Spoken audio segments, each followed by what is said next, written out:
Subscribe now and press the bell icon. Never miss an update. Subscribe now and press the bell icon. Never miss an update. आइए आज हम लोग नया chapter start करेंगे tax का chapter income from other sources.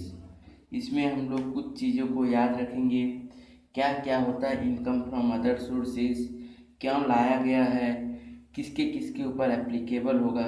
तो ये सब आज थ्योरेटिकल पार्ट सीखेंगे। तो हो सकता है आज पूरा थ्योरेटिकल ना हो, कोशिश करेंगे कि पूरा थ्योरेटिकल पार्ट को कंप्लीट करने का। तो चलिए हम लोग स्टार्ट करते हैं। तो सबसे पहले देखिए income from other sources. Other sources का मतलब क्या हुआ? अदर सोर्सेज का मतलब कि अभी तक हम लोग पढ़े हैं कि टोटल हेड्स ऑफ इनकम कितना होता है, सोर्सेज ऑफ इनकम कितना सर, 5 हेड्स ऑफ इनकम होता है। एक income from salary, income from capital gain, income from house property, income from profit gain business profession. मतलब इन चारों को छोड़कर यदि कहीं अदर जगह से कोई साइड का बिजनेस, कोई साइड का इन्वेस्टमेंट, कोई साइड का कुछ भी इन्वेस्टमेंट से उसको लॉटरी पजल कुछ भी कहीं से भी यदि कुछ इनकम होता है तो उसको हम लोग क्या बोलते हैं, इनकम फ्रॉम अदर सोर्सेज। उस ऐसा आइटम को हम लोग इनकम फ्रॉम अदर सोर्सेज बोलते हैं। अब ध्यान से देखिए क्या बोल रहा है, as per section 5(1) any income, chargeability किसके ऊपर, देखिए सेक्शन क्या है 56(1) income which is not specifically exempted. कौन कौन आएगा इसमें, जो एग्जेम्प्टेड नहीं है वो, और कौन नहीं आएगा, not chargeable under any other heads of income. मतलब जो बचा हुआ जो 4 हेड्स ऑफ इनकम है उसमें वो ना आए। Shall be chargeable in the income from other sources, मतलब जो एग्जेम्प्टेड इनकम ना हो और जो अभी तक चारों में नहीं आया हुआ हो उसको हम लोग इनकम फ्रॉम अदर सोर्सेज में लेंगे। ठीक है सर। नेक्स्ट स्ट्रेस, देखिए स्ट्रेस मतलब क्या, हम लोग को ध्यान से क्या देखना है, समझिए ध्यान से हम लोग को देखना है कि a receipt shall be taxable under the head of the following condition stated. कोई भी इनकम रिसीप्ट जो पैसा हो रहा है उसको हम लोग टैक्सेबल मानेंगे इनकम फ्रॉम अदर सोर्सेज के अंदर में। क्या क्या होना चाहिए, such receipt shall be an income, वो इनकम होना चाहिए। सच इनकम नॉट एग्जेम्प्टेड, वो एग्जेम्प्टेड नहीं होना चाहिए। और such income does not specifically fall under any one of the other 4 heads of the income. 4 heads of the income मतलब क्या, salaries, income from house property, profit gains, business profession, capital gain, ये सब चीज में से छोड़कर जो भी मेरा बचा हुआ रहेगा उसको हम लोग इनकम फ्रॉम अदर सोर्सेस में लेंगे। ठीक है सर। अच्छा अब आइए कि सेक्शन 56 सब सेक्शन 2 में बताया गया है कि कौन कौन सा चीज इनकम फ्रॉम अदर सोर्सेस में आएगा। ध्यान से देखिए section 56 sub section 2,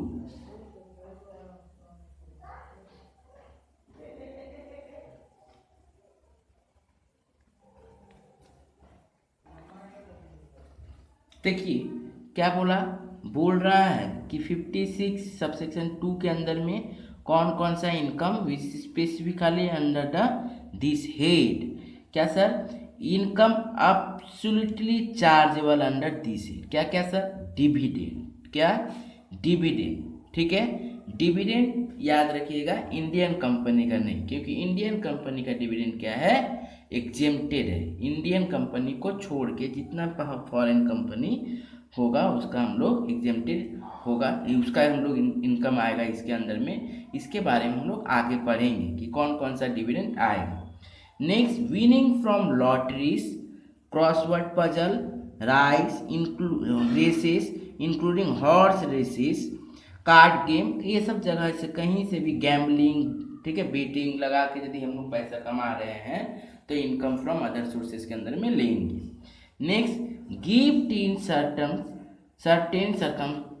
circumstances, section 56 subsection 2 ठीक है सर। ये गिफ्ट के बारे में हम लोग पढ़ेंगे आगे, ठीक है, कि कौन सा गिफ्ट आएगा, कितना तक का गिफ्ट लेना है, कैश गिफ्ट कितना लिया जाता है, काइंड में गिफ्ट होने से कितना होगा, इसको हम लोग नेक्स्ट में पढ़ेंगे। अभी क्या क्या आ रहा है उसके बारे में हम लोग जान लेते पहले। Next, receipt of share closely held company, ठीक है सर, जो मेरा शेयर का रिसिप्ट जो हुआ है जो कंपनी में हेल्ड है क्लोजली, वो हम लोग भी डिस्क्लोज किया हुआ है, लेटर आगे में पढ़ा हुआ है अंडर सेक्शन 56 सेक्शन 2 7A के अंडर में दिया हुआ है इसके बारे में भी। Next, income by way interest received on compensation, compensation से कहीं से यदि इनकम होगा वो।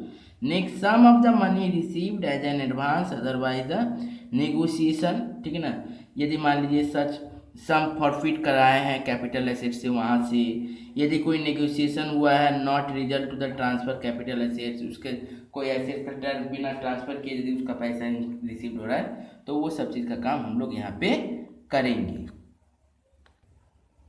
नेक्स्ट देखिए, नेक्स्ट हम लोग देखिए क्या बोला है कि income chargeable under this head if not charge under the, बोला कुछ ऐसा इनकम जो पीजीबीपी में यदि चार्ज नहीं किया है तो हम लोग को इनकम फ्रॉम अदर सोर्सेज में ले सकते हैं।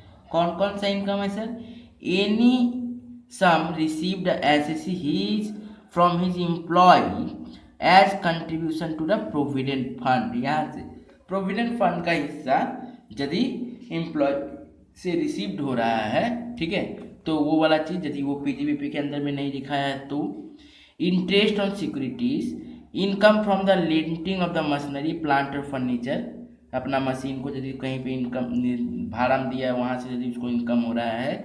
Income from the letting of the machinery plant furniture और द बिल्डिंग कंपोजिट रेंट के हिसाब से यदि लैंड बिल्डिंग पे हो रहा है तो वो सब चीज़ भी हम लोग इसी के अंदर में लेंगे। नेक्स्ट इम्पॉर्टेंट चीज़ है हम लोग को यहाँ पे देखना पड़ेगा, ये इसमें देखिए क्या बोला है, बोल रहा है apart from above following item are also chargeable under this head by virtue of the section 56 subsection 1। 56 subsection 1 को देखते हुए हम लोग को इसके अंदर में और सारा भी कुछ आइटम आ सकता है। तो बहुत सारी चीज़ के बारे में हम लोग आगे में डिस्कस भी करेंगे, कौन कौन चीज़ आएगा, तो क्या क्या उसका केसेस है, कितना तक अमाउंट आएगा, कितना तक नहीं आएगा, ये सब चीज़ के बारे में भी हम लोग आगे पढ़ेंगे। तो इसमें देखिए सबसे पहले agriculture income from the place outside India, याद रखिएगा इनसाइड इंडिया जो है वो तो हम लोग को पता है क्या है, मेरा एग्रीकल्चरल लैंड यदि है तो वो तो एग्जेम्प्टेड रहता है, लेकिन ये एग्रीकल्चर फ्रॉम कहाँ बोला, आउटसाइड इंडिया, इंडिया का बाहर रहेगा तो हम लोग इनकम फ्रॉम अदर सोर्सेज में लेंगे यदि इनकम होगा तो।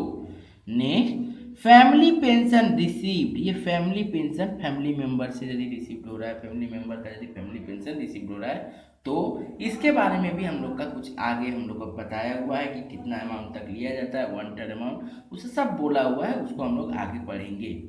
Next, income from subletting of the house property, इसके बारे में भी एडजस्टमेंट है कि सबलेटिंग में कौन कितना आएगा, तो ये भी चीज़ इसमें आता है लेकिन इससे रिलेटेड एडजस्टमेंट है। नेक्स्ट, डायरेक्टर सेटिंग, तो हम लोग फटाफट पढ़ते जा रहे हैं। Director setting fees, interest on post office deposit from the company deposit या फिर लोन इंक्लूडिंग, ठीक है। Next, interest from the bank deposit, clear है sir. Next, income from the activity of the owing and the maintenance horse races, और horse races को जो खिलाने के लिए जो इनकम से उसको मेंटेन करने से जो इनकम हो रहा है तो उसके वो भी इसी में आएगा। Next, remuneration received from the person other than the employer or the evaluation of the answer script if such remuneration received, बोला है यदि सैलरी के अंदर में नहीं आ रहा है वो रेमुनेशन तो वो कहाँ पे आएगा, इनकम फ्रॉम अदर सोर्सेज में आएगा। रेंट फ्रॉम वेकेंट लैंड, ठीक है सर, वेकेंट लैंड का जो रेंट है वो आएगा। नेक्स्ट क्या आएगा sir, rent from vacant land के बाद क्या आएगा, insurance commission. Next, remuneration receive by the member of parliament, income from the undisclosed source, यदि अनडिस्क्लोज डिस्क्लोज करके नहीं है वैसा सोर्सेज, कि किस में आएगा। अनडिस्क्लोज सोर्सेज का इनकम यदि है तो वो कहाँ आएगा, इनकम फ्रॉम अदर सोर्सेज में। Income from the private tuition पढ़ा के यदि उसको इनकम हो रहा है तो इनकम फ्रॉम अदर सोर्सेज में आएगा।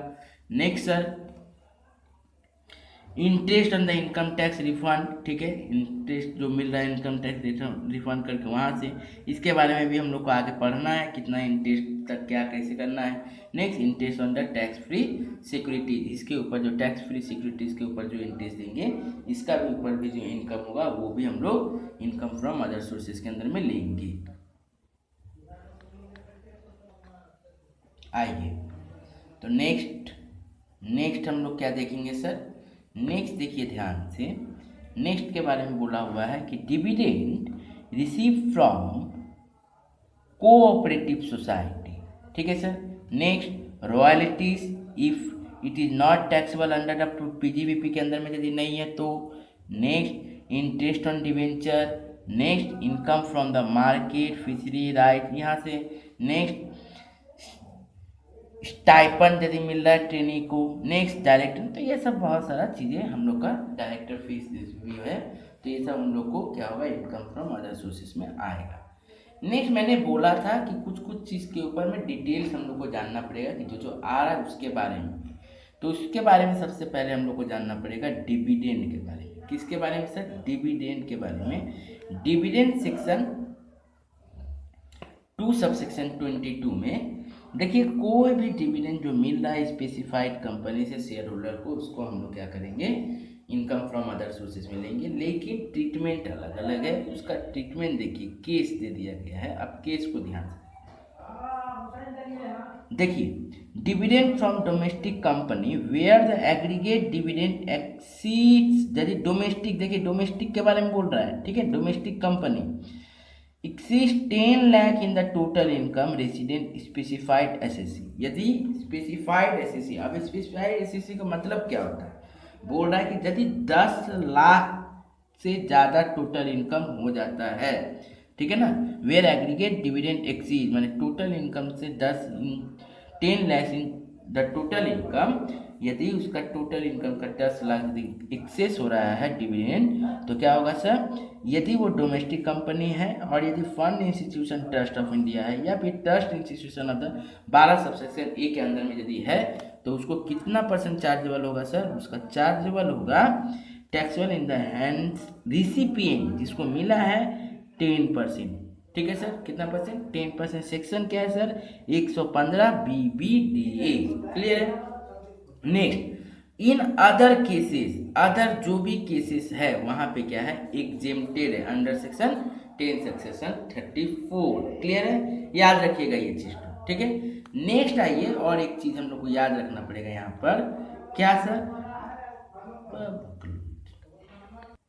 नेक्स्ट देखिए क्या बोला है, dividend from non domestic company, यदि नॉन डोमेस्टिक कंपनी रहेगा तो taxable under the recipient. Dividend from the cooperative society का रहेगा तो taxable in the hand of recipient, मतलब जिसको मिलेगा वो टैक्स बियर करेगा।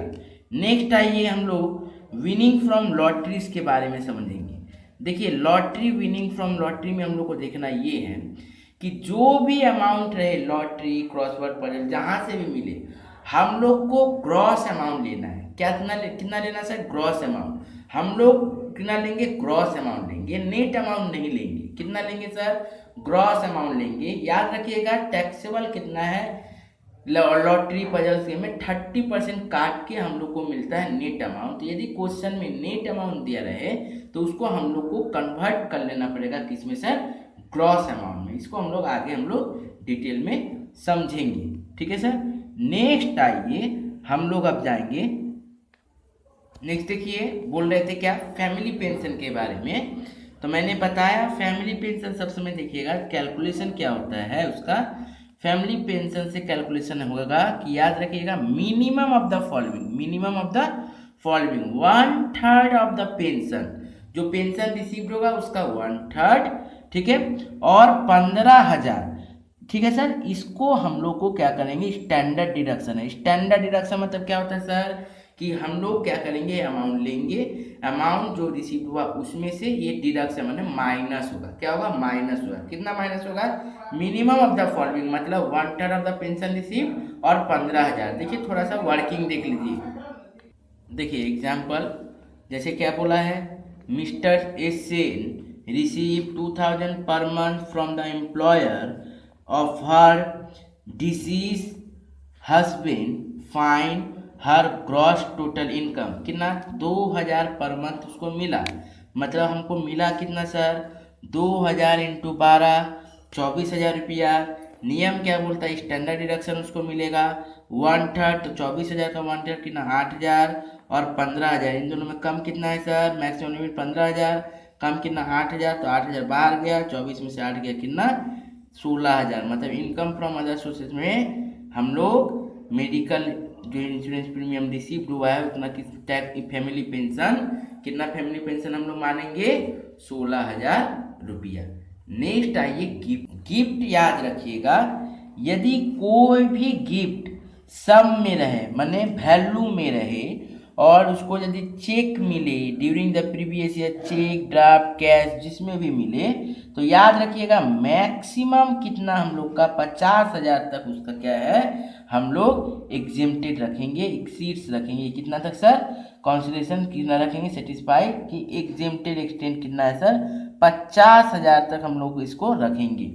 नेक्स्ट, बाकी सब में याद रखिएगा कोई भी इमूवेबल प्रॉपर्टी है तो उसका कैपिटल एसेट्स भी कितना सर, 50,000, एक्सीस कितना 50,000 नहीं होना चाहिए। 50,000 रुपये तक का गिफ्ट को हम लोग छूट रखते हैं, लेकिन जैसे ही उससे ऊपर होगा तो उसका गिफ्ट के ऊपर टैक्स चार्ज किया जाएगा। इसमें थोड़ा सा स्टैम्प ड्यूटी का भी बातें हैं, तो वो हम लोग जब सम्स करना स्टार्ट करेंगे तो उसमें कुछ इलास्ट्रेशन रहेगा स्टैम्प ड्यूटी से रिलेटेड, तो उसके बारे में हम लोग पढ़ेंगे। तो हो गया कंप्लीट मोटा मोटी थ्योरेटिकल पार्ट। तो अगला दिन से जब शुरू करेंगे तो किसका काम करेंगे हम लोग, इनकम फ्रॉम अदर सोर्सेज का सम्स बनाएंगे। तो इसको पहले अच्छा से पढ़ लीजिएगा।